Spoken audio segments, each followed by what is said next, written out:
Bradesco. Entre nós, você vem primeiro.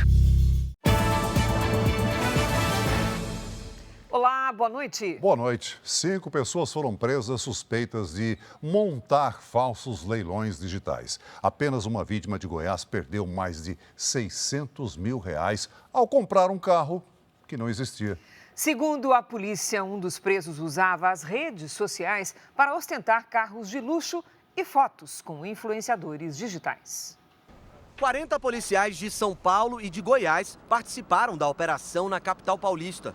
5 suspeitos foram presos, incluindo o homem que, segundo a investigação, comandava o esquema. Felipe Henrique, de 30 anos, criava páginas falsas na internet, imitando as originais, e forjava leilões de carros para enganar vítimas de vários estados do país. As vítimas não percebem que aquele site divulgado ali é uma cópia, né? Uma cópia criminosa do site verdadeiro, e acabam fazendo transações ali de lances e pagamentos na intenção de adquirir veículos, né, em leilão. O chefe da quadrilha vinha sendo investigado há mais de um ano. A polícia identificou grandes movimentações financeiras na conta do criminoso e, a partir daí, conseguiu chegar a uma vítima de Goiás que teve um prejuízo de R$610 mil ao tentar arrematar os carros anunciados.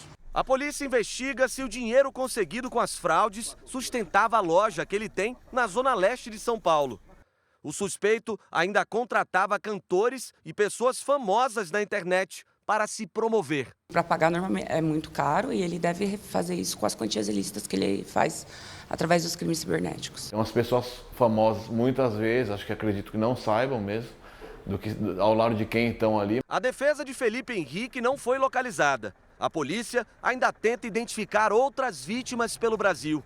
Todos os presos vão responder pelos crimes de estelionato e associação criminosa. Veja agora outros destaques do dia. Brasil expulsa embaixadora da Nicarágua após ditador fazer o mesmo com um diplomata brasileiro. Conselho do FGTS aprova a distribuição de R$15 bilhões a trabalhadores. Google e Meta fizeram um acordo secreto para direcionar anúncios a menores de idade. Nas Olimpíadas, o paraibano Netinho conquista o bronze no taekwondo.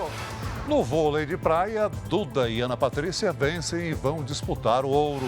E os nossos medalhistas no surf sentem o clima da torcida em Paris.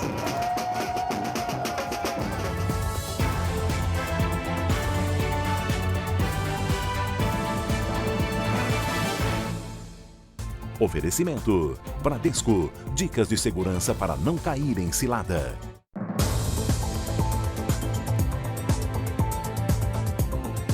A facilidade das compras pela internet é a opção de muitos brasileiros na hora de escolher o presente do Dia dos Pais. E em datas comemorativas como essa, é preciso aumentar os cuidados. Os criminosos usam sites falsos para aplicar golpes. Quando o anúncio apareceu em uma rede social, o Bruno se animou com a promoção. O tênis, que é encontrado entre R$700 e R$800, era vendido por 1/3 do preço. Ele resolveu arriscar. Quando eu entrei no site para rastrear, o site estava fora do ar. Então, eu tentei entrar no perfil, né, dessa loja que estava vendendo o produto, ele também estava fora do ar.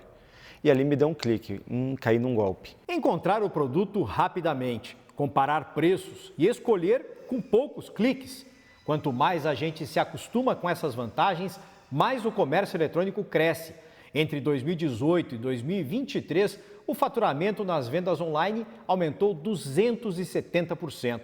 E como mostra o caso do Bruno, o consumidor precisa estar atento para esse hábito de comprar pela internet não facilitar a ação de criminosos. E perto de datas comemorativas, como agora, no Dia dos Pais, o risco aumenta. O levantamento de uma empresa que combate fraudes identificou entre 22 de julho e 7 de agosto mais de 18.600 golpes comprovados e mais de 60 mil suspeitas de fraude.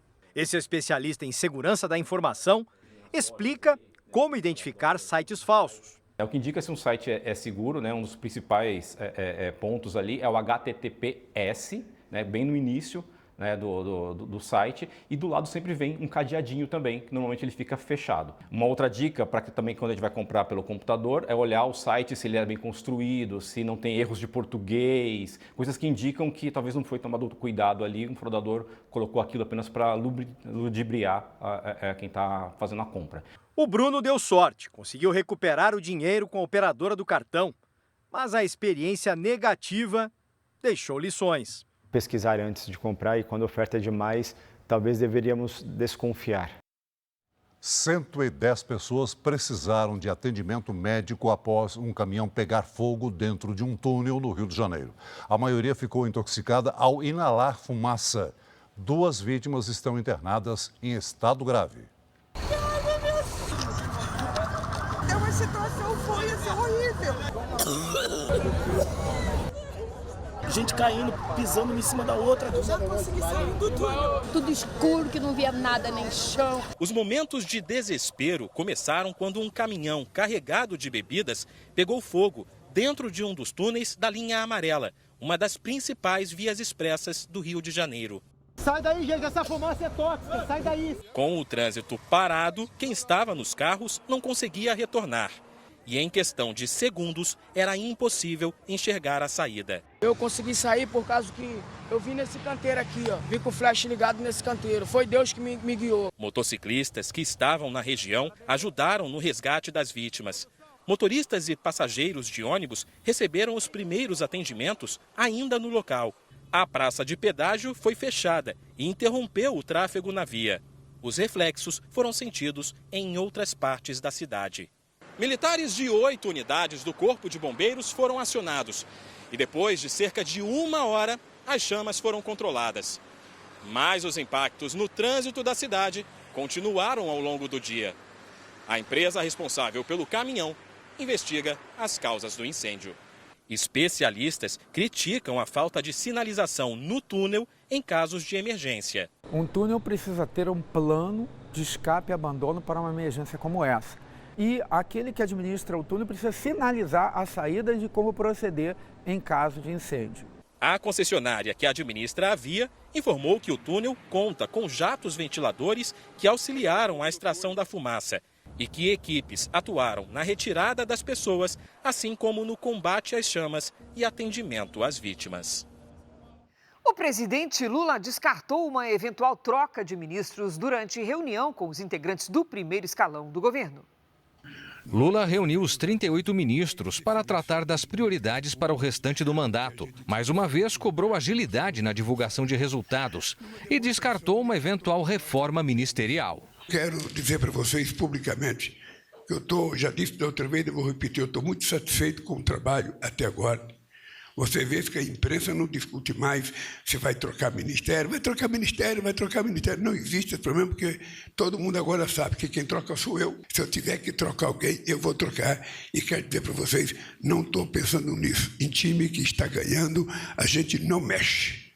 A gente continua o jogo para a gente poder terminar com uma vitória robusta. O presidente Lula também afirmou aos ministros que os números da economia brasileira são positivos, mesmo diante do cenário internacional adverso. Sobre a segurança pública, disse que se reuniu com o ministro da Justiça, Ricardo Lewandowski, e com ministros que já foram governadores para preparar uma nova política de segurança para o país. O presidente defendeu mais ações integradas do governo federal com as polícias em cada estado. É a gente valorizar os entes federados, definir o papel de cada um e o compromisso de cada um para que as coisas dêem certo. A gente não pode brincar de fazer segurança pública, a gente sabe a dificuldade que é a segurança pública, a gente sabe a organização que está acontecendo no crime organizado nesse país e no mundo inteiro. A proposta do Sistema Único de Segurança Pública deve ser enviada ao Congresso nas próximas semanas, depois que o texto for apresentado aos 27 governadores. Ao final da reunião, o ministro da Casa Civil, Rui Costa, disse que o momento é de finalizar as propostas já em andamento. Chegou a hora da colheita e de implementar tudo aquilo que foi anunciado.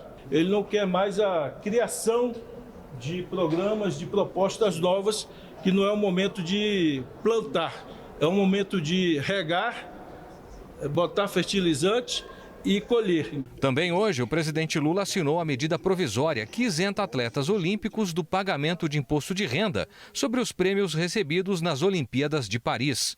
Medalhas, troféus e outros objetos simbólicos já eram isentos, mas prêmios em dinheiro eram tributados. O texto isenta especificamente os valores pagos pelo Comitê Olímpico Brasileiro e pelo Comitê Paralímpico Nacional nos Jogos deste ano. O Brasil decidiu expulsar a embaixadora da Nicarágua. O anúncio veio depois que a Nicarágua expulsou o embaixador brasileiro no país. O presidente Lula e o ministro das Relações Exteriores, Mauro Vieira, decidiram nesta quinta-feira adotar o princípio da reciprocidade diplomática. A embaixadora da Nicarágua já deixou o Brasil, enquanto o embaixador Breno da Costa retorna a Brasília nesta quinta-feira. A expulsão de um embaixador é uma decisão diplomática dura. Na política internacional, significa que houve um forte abalo na relação entre os dois países. Apesar disso, fontes do Itamaraty explicaram que as relações não foram totalmente rompidas. A crise diplomática vinha se agravando desde que o presidente Lula tentou convencer o governo de Daniel Ortega a libertar religiosos presos na Nicarágua. Nas últimas semanas, a relação diplomática se agravou porque o Brasil não enviou representantes às comemorações dos 45 anos da Revolução Sandinista. O deputado federal do Republicanos do Rio de Janeiro, Marcelo Crivella, apresentou uma moção de apoio à decisão do presidente Lula. O texto diz: esta atitude demonstra comprometimento do Brasil com a defesa da liberdade religiosa, dos direitos humanos e do Estado democrático de direito, valores fundamentais que norteiam a nossa política externa. A prisão de líderes religiosos na Nicarágua, em um claro desrespeito à liberdade de culto e à dignidade humana, exige uma resposta à altura da gravidade da situação. É uma sinalização de que nós temos governos hoje que são radicais e que, se alguém se levanta para criticá-los ou denunciar atrocidades que são feitas contra civis, acabam sofrendo prisões. Isso é um absurdo, sobretudo de religiosos cuja missão principal é a fraternidade, são os princípios humanitários. Nós, no Brasil, defendemos a liberdade religiosa e somos contra a perseguição, seja de pastores, padres ou líderes muçulmanos, seja lá quem for.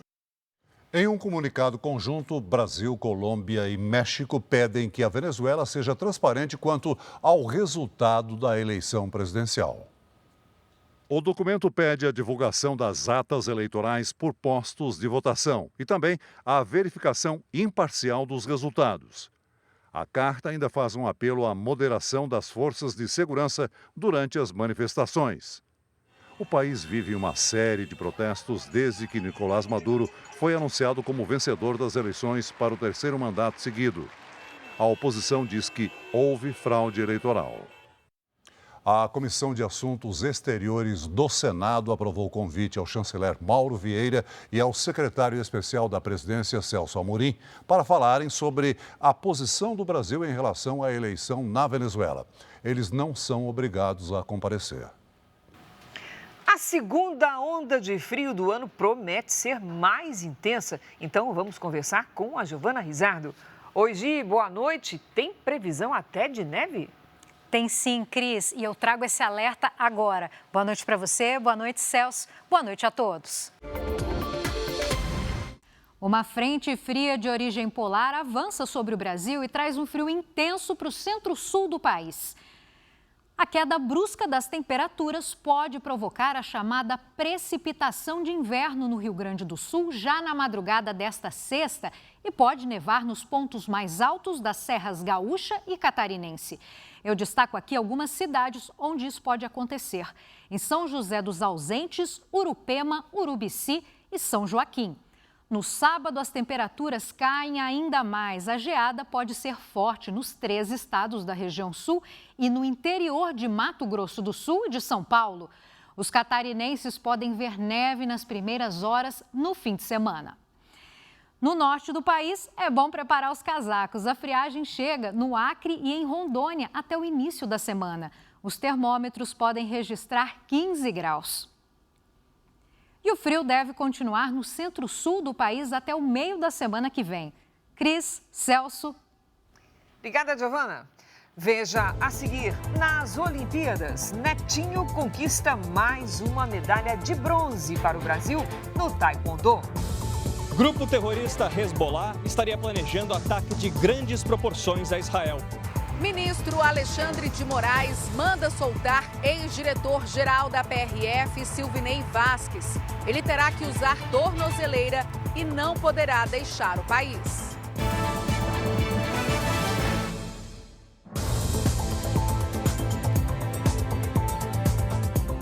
O primeiro-ministro de Israel pediu desculpas pelas falhas de segurança durante o ataque do Hamas, que deixou 1.200 mortos em outubro do ano passado. Em entrevista para a revista americana Time, Benjamin Netanyahu disse lamentar profundamente o que aconteceu. O premier israelense também falou sobre a ameaça do Irã. Estamos diante de um eixo iraniano completo e entendemos que precisamos nos organizar para uma defesa mais ampla. Hoje, o governo do Irã acusou Israel de querer espalhar a guerra pela região. A comunidade internacional tenta convencer o Irã de que um eventual ataque a Israel pode levar a uma guerra ainda maior aqui no Oriente Médio. Segundo a imprensa americana, o Hezbollah está preparado para agir independentemente da decisão dos iranianos. O grupo terrorista estaria planejando um ataque de grandes proporções para os próximos dias. Na faixa de Gaza, um ataque aéreo contra 2 escolas deixou ao menos 18 mortos. O exército israelense declarou que o local era usado como centro de comando pelos terroristas do Hamas. Nos Estados Unidos, os 2 principais candidatos à presidência acertaram uma data para o primeiro debate. Será no dia 10 de setembro.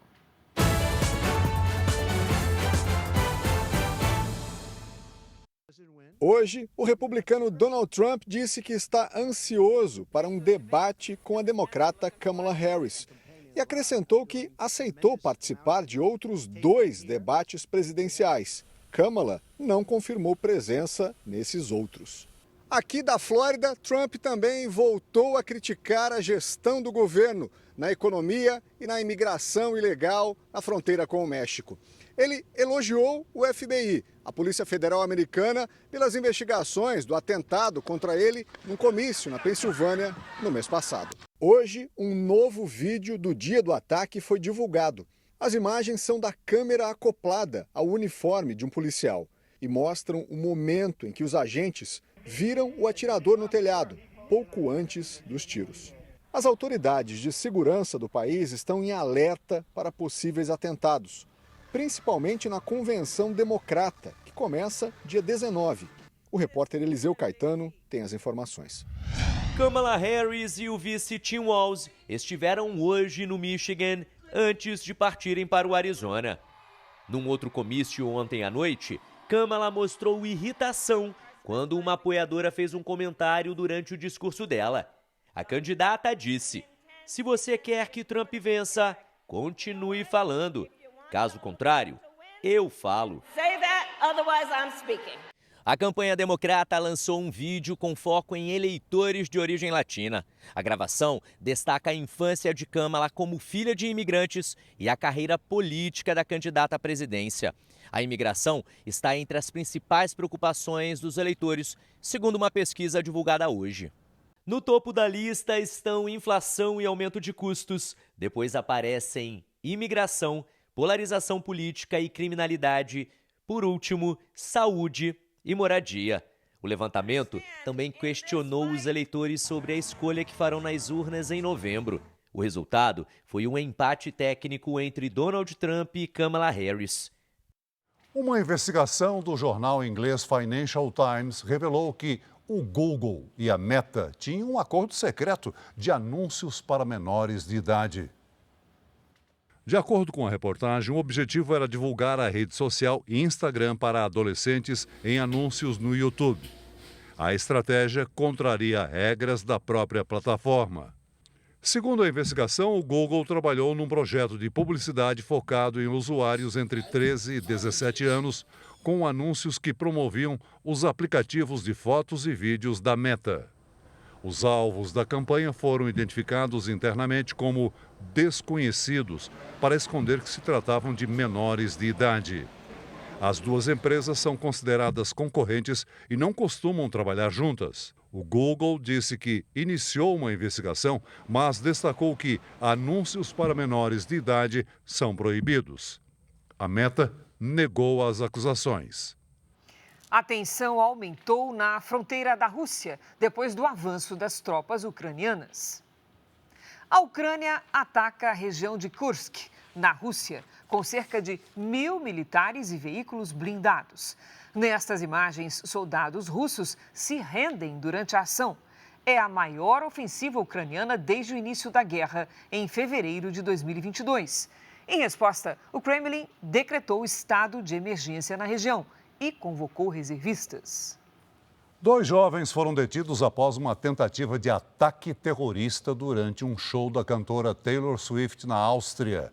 O principal suspeito, um austríaco de 19 anos, disse em depoimento que jurou lealdade ao Estado Islâmico. Um adolescente de 17 anos também foi detido. O plano foi descoberto pelo Serviço de Inteligência da Polícia. 3 shows da cantora americana acabaram cancelados. Veja a seguir, o Conselho do FGTS aprova a distribuição de 15 bilhões de reais do lucro registrado no ano passado para trabalhadores. Empresário perdeu R$1,5 milhão ao cair no golpe do falso empréstimo.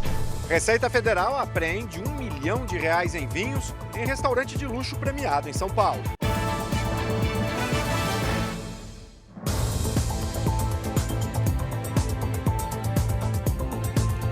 A polícia conseguiu prender um golpista profissional. Investigações apontam que ele agia criminosamente desde 1999. Só na Justiça de São Paulo, ele responde a 23 processos em 6 CPFs diferentes vinculados a ele. Uma das últimas vítimas dele perdeu mais de R$1,5 milhão de reais. O escritório do falso banco ficava neste prédio de alto padrão, numa das regiões mais valorizadas de São Paulo. Wittenberg Magno Ribeiro, de 59 anos, se apresentava como fundador da suposta instituição financeira. Ele oferecia aos empresários empréstimos milionários com taxas de juros atraentes. Os números e a infraestrutura do escritório chamaram a atenção deste empresário do agronegócio. Ele saiu de Mato Grosso para fechar negócio em São Paulo. Um dos prédios mais caros de São Paulo, com uma sala comercial gigantesca, muitos funcionários. Você chegava lá, você via que a estrutura é fantástica, nada que desabonasse. Pesquisas na internet, a empresa idônea, tá? Não tinha desabono nenhum, ou seja, confiança total. O objetivo dele era obter um empréstimo de R$75 milhões para ampliar os negócios. Para liberar o valor, seria preciso pagar uma taxa como garantia. Fizemos um aporte de R$1.200.000, logo de arrancada, e aí houve uma mudança lá e aportamos mais 300 e uma fraçãozinha, totalizando R$1,5 milhão. No site do falso banco, aparecia o valor liberado, mas era tudo mentira. Wittenberg foi preso esta semana no escritório da empresa. Só em São Paulo, ele responde a mais de 20 processos na justiça. A polícia descobriu que ele já abriu dezenas de empresas e usava 6 CPFs diferentes. Nos últimos 25 anos, teria feito vítimas em ao menos 4 estados. Em 2016, ele foi preso no Paraná, onde uma das vítimas perdeu mais de R$1 milhão. Em 2007, no Rio de Janeiro, Wittenberg foi acusado de chefiar a quadrilha formada pelos 4 irmãos.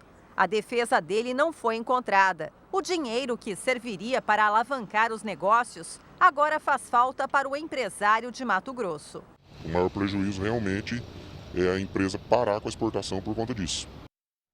Na Itália, um padre está em prisão domiciliar acusado de pedofilia. Além dos abusos sexuais, ele é portador do vírus HIV. A polícia investiga se ele contaminou alguma das vítimas. O padre pertencia à Congregação de Escolas Pias, fundada em 1617 em Gênova, no norte da Itália. O Ministério Público começou a investigar o caso depois que os pais de um adolescente denunciaram o comportamento do sacerdote, que era muito próximo ao jovem.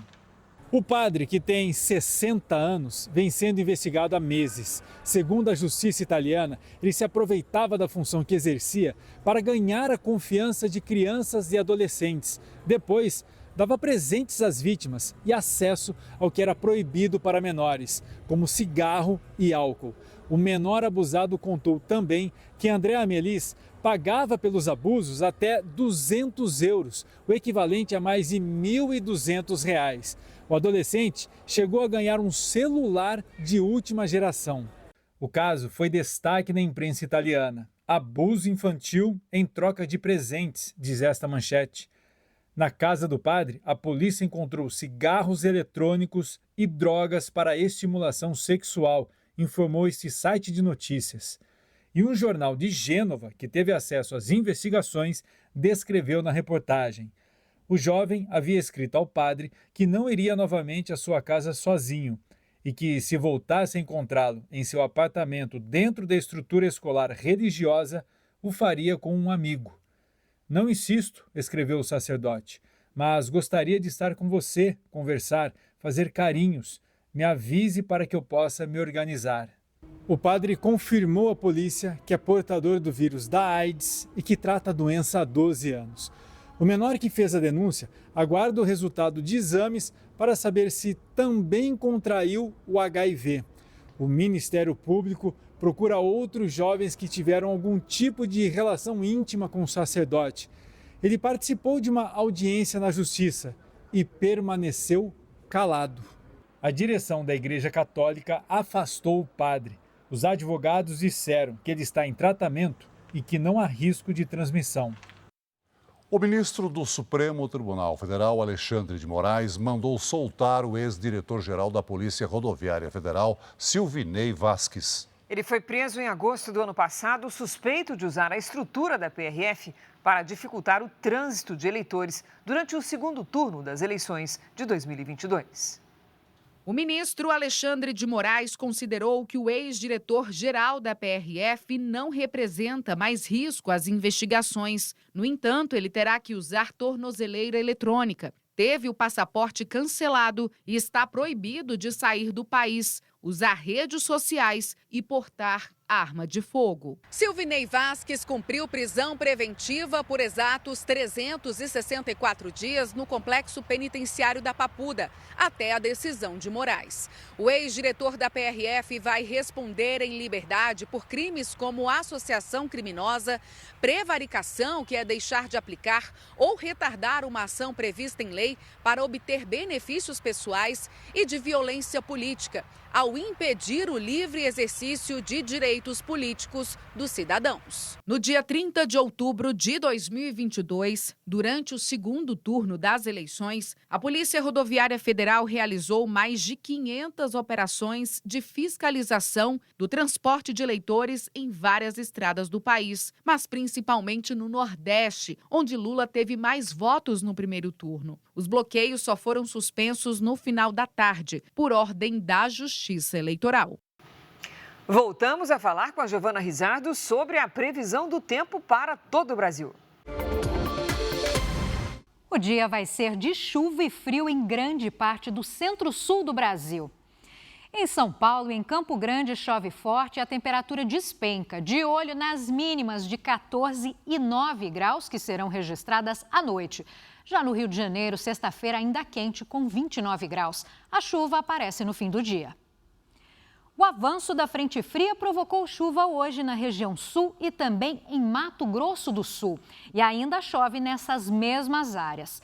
Amanhã, a frente fria vai em direção ao norte do país. No litoral do Nordeste, as pancadas continuam no fim do dia. Em Porto Alegre, só faz 12 graus. Já em Vitória e em Aracaju, até 29. Em Goiânia, 32 e até 35 em Belém. Hora do Tempo Delivery, o primeiro pedido vem de Águas Lindas de Goiás. É o Alexandre. Boa noite, Alexandre. O fim de semana vai ser quente e sem chuva. Na sexta-feira faz até 30 graus, no sábado 29 e até 31 no domingo.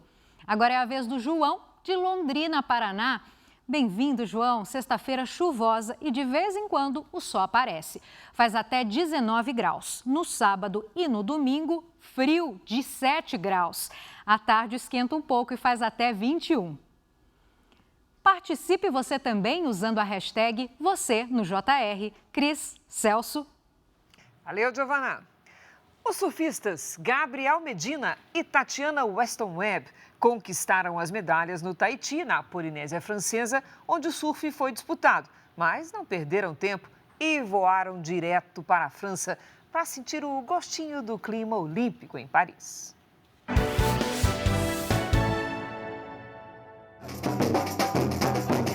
Das baterias do surf no Tahiti para o ritmo do surdo na França. As competições de surf foram realizadas a mais de 15 mil quilômetros aqui de Paris. Mas a medalhista de prata, Tatiana Weston Webb, e o medalhista de bronze, Gabriel Medina, já desembarcaram por aqui para sentir um pouquinho do clima quente da torcida do Brasil. Medina e Tati foram recepcionados assim na Casa Brasil, ponto de encontro dos torcedores brasileiros, e deram o tom da festa. Muita emoção de estar aqui em Paris depois de ganhar minha medalha de prata, né? Quase foi ouro, mas realmente foi um sonho realizado, né? Eu sonhei em ganhar uma medalha desde criança. Apesar do sobrenome e do sotaque gringos, Tatiana Weston Webb nasceu em Porto Alegre e se mudou para o Havaí com apenas 2 meses de idade. Com o pai inglês e mãe gaúcha, o tempero brasileiro fez a diferença na hora de escolher competir com a camisa verde e amarela. Todas as minhas amigas chegavam em casa e sempre perguntavam por que tem arroz e feijão todos os dias para comer. E eu falei que é assim, a gente é brasileira, a gente come arroz e feijão todos os dias. A mãe Tanira não esconde que influenciou a filha na decisão. Eu sabia que o Brasil tem mais amor, tem mais coração, tem mais dedicação, entendeu?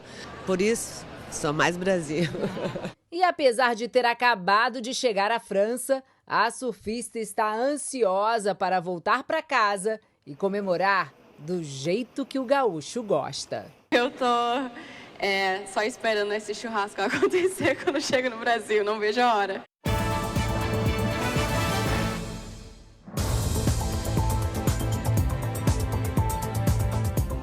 Um prestigiado restaurante de São Paulo foi alvo da Receita Federal por supostamente vender vinhos trazidos para o Brasil de forma irregular. As garrafas apreendidas estão avaliadas em R$1 milhão.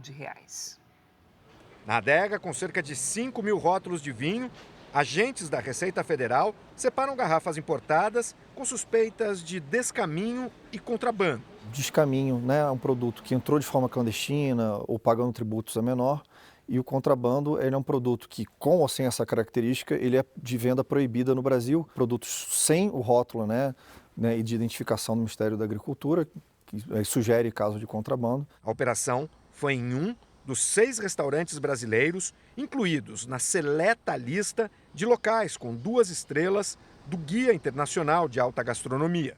Segundo a Receita Federal, aqui e em uma importadora ligada a um dos sócios do restaurante, foram apreendidas 454 garrafas de vinho, todas com indícios de irregularidades. O material foi avaliado em R$1 milhão.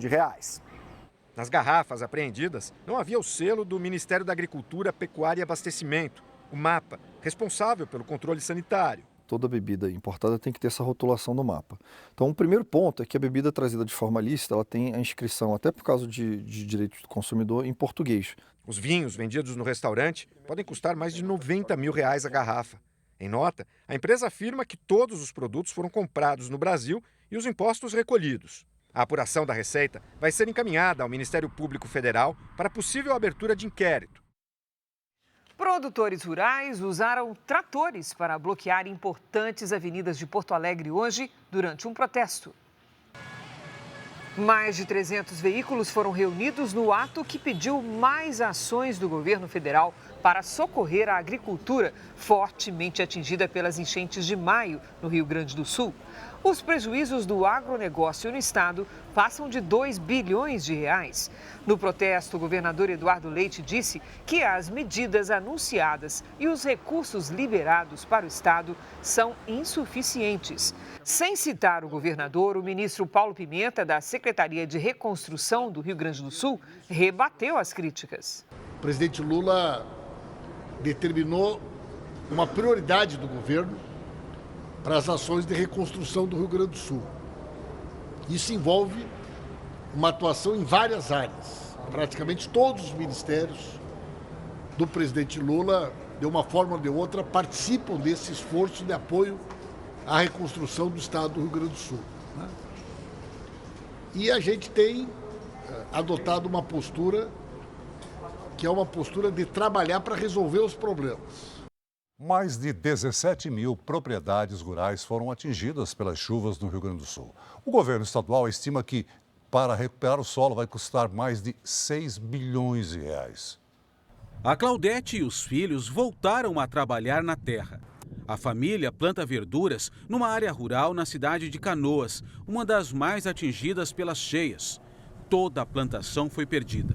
Passou por cima a água das estufas, deu em torno aqui uns 4,5 metros de água. Né? Foi muito... A verdade é a gente ficou chocado. Um cálculo feito pelo governo do estado estima que serão necessários pelo menos 6 bilhões de reais para recompor as condições de solo em mais de 3 milhões de hectares no Rio Grande do Sul. Depois das chuvas de abril e maio, a maioria das propriedades perdeu toda a safra. Mais de 17 mil propriedades rurais foram atingidas.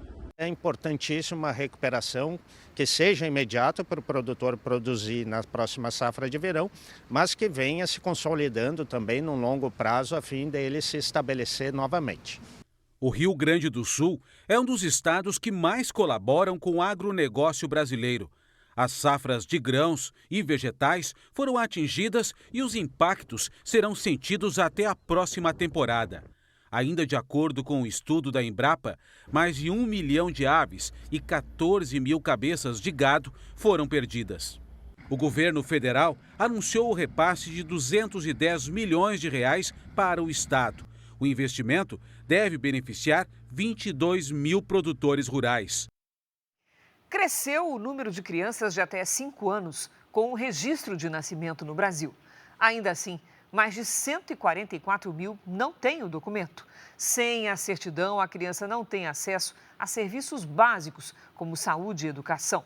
Os estados de Roraima, Amazonas e Amapá apresentam os piores números. As informações são do IBGE. A Polícia do Rio de Janeiro realizou hoje 2 operações contra quadrilhas que roubavam veículos. Um dos grupos era especializado em carros de luxo, levados sob encomenda. 43 carros foram recuperados. 2 homens foram presos e um adolescente apreendido.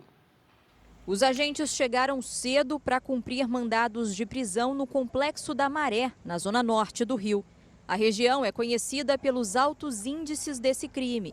Foi preciso retirar barricadas para ter acesso à comunidade. Os policiais conseguiram recuperar 43 veículos roubados. 2 homens foram presos e um adolescente apreendido. Ainda nesta quinta-feira, policiais fizeram outra operação contra roubo e clonagem de veículos. Mandados de prisão e de busca e apreensão foram cumpridos na capital e em cidades da Baixada Fluminense. O alvo foi uma quadrilha que roubava carros de luxo sob encomenda. As investigações começaram em 2022, após a prisão e a quebra do sigilo telefônico de Tiago Fernandes Virtuoso, conhecido como Tio Comel. O traficante é considerado o maior especialista em clonagem de carros no estado.